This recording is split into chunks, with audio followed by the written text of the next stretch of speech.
Di sini ada sebuah kisah yang sangat menarik, dan ana dapat kisah ini dari seorang kiai, yaitu almarhum Kiai Fakhrozi Ishaq. Beliau pernah bercerita di dalam majlisnya bahwasanya ada seorang pemuda. Seorang pemuda ini yang bahasanya dia udah bersuami istri, udah pegel hidup susah, dan dia akhirnya dia ngaji. Dia memutuskan untuk ngaji, istrinya juga ngaji. Nah, kemudian si pemuda ini yang lakinya itu pulang ke rumah, dan dia mengatakan kepada istrinya, "Wahai istriku, tadi aku ngaji. Ketika ngaji, kemudian guruku mengatakan, barang siapa yang kesehariannya bersolat kepada Nabi, maka Allah akan menghilangkan segala kesusahannya." Nah, dia ngomong sama istrinya tuh, "Ini kan kita lagi susah nih.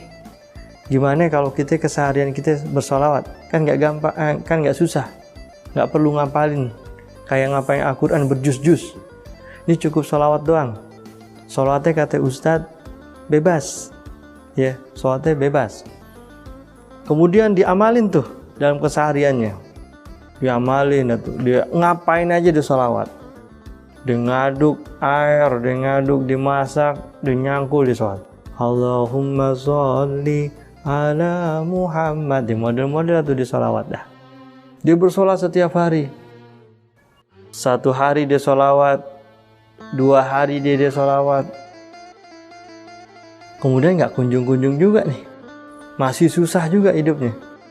Kemudian istrinya mengatakan, "Bang, kita kayaknya udah sholat udah berhari-hari, tapi kok nggak hasil juga Kata lakinya, "Sabar Neng, sabar, tenang aja, kita kudu istiqomah, kita sabar. Udah, lu sholawat aja dah."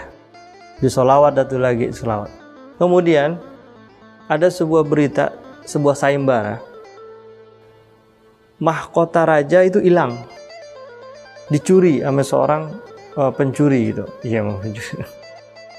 Mahkota raja hilang, dicuri. Kemudian membuat informasi gitu, barang siapa yang bisa menemukan mahkota raja, maka akan aku cukupkan, maka aku akan diberi hadiah yang sangat banyak.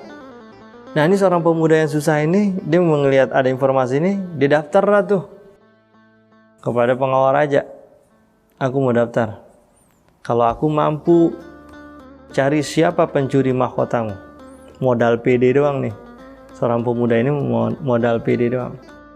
Tapi dengan syarat, engkau harus membawakan makanan ke rumahku sesuai dengan jumlah hari. "Mang, berapa hari engkau bisa menemukan mahkotaku?"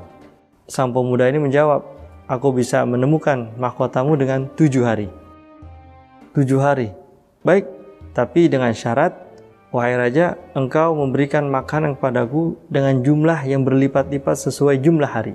Contoh, hari pertama 1, hari kedua berarti 2, hari ketiga berarti 3, hari keempat berarti 4. Paham? Nah, kemudian dipenuhi oleh raja. "Baik, kalau cuman itu gampang. Benar ya 7 hari? Kalau nggak bisa, engkau yang akan kubunuh." Wah, kata raja. Raja nggak boleh macam-macam raja. Akhirnya si pemuda ini pulang dengan wajah semringah. Dia nggak pikirin tuh, padahal dia nggak tahu siapa pencurinya. Tapi amalan sholawat terus dijalanin, sholawat terus. Dia pulang sama istrinya. "Neng, tenang. Ntar ada makanan nih datang." Bener, tok tok tok. "Assalamualaikum, masuk." "Nggak, nih makanan dari raja." Wah, bener nih. Padahal si pemuda itu nggak tahu, dia nggak pikirin aja, yang penting bisa makan dah. Udah lama banget susah. Ya udah, akhirnya dimakan tuh, dimakan ya kan, dimakan.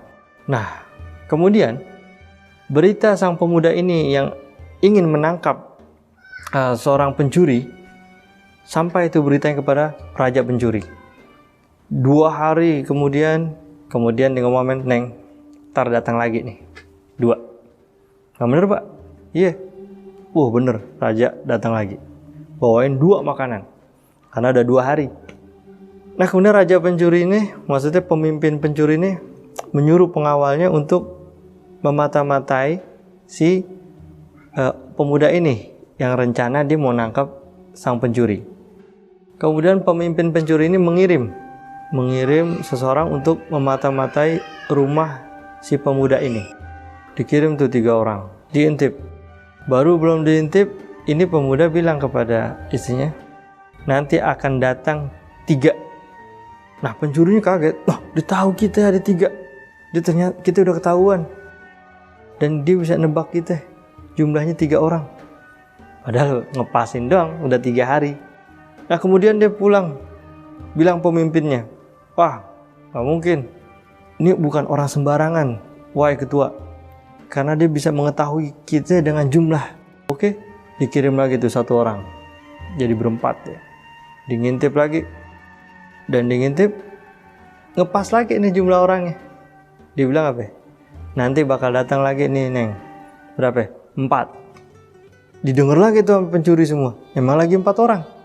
Dia tahu bener jumlah kita 4 orang. Akhirnya dia lapor ke ketua. Sampai lusanya dia datang tuh rame-rame 7 orang. Pas banget di hari ke-7. Kami bersama ketuanya nih. Pas lagi diintip, dia datang nih. Datang lagi, tok. Dia ngomong lagi nih, Neng, entar datang nih hari 7. Kaget ketuanya. Ketua pemimpin pencurinya kaget. Wah bener, ini bukan orang sembarangan nih. Bener. Yaudah yuk kita masuk. Akhirnya tuh ketua pencuri masuk dan meminta ampun dan minta maaf. Dan dia bilang dia minta damai dan dia nggak mau terjadi apa-apa, sehingga mahkotanya dibalikin kepada dia dan untuk dikasih kepada sang raja. Dia bingung. Nah, dia ngomong lagi sama Neng tuh, pencurinya udah ngasih. Yuk kita bawain ke raja. Dibawain ke raja. Dikasih hadiah lagi deh. Dikasih hadiah yang banyak. Terus diamalin sholawat yang begitu. Terus amalin. Akhirnya dia hidup dalam karunia Allah Subhanahu wa taala.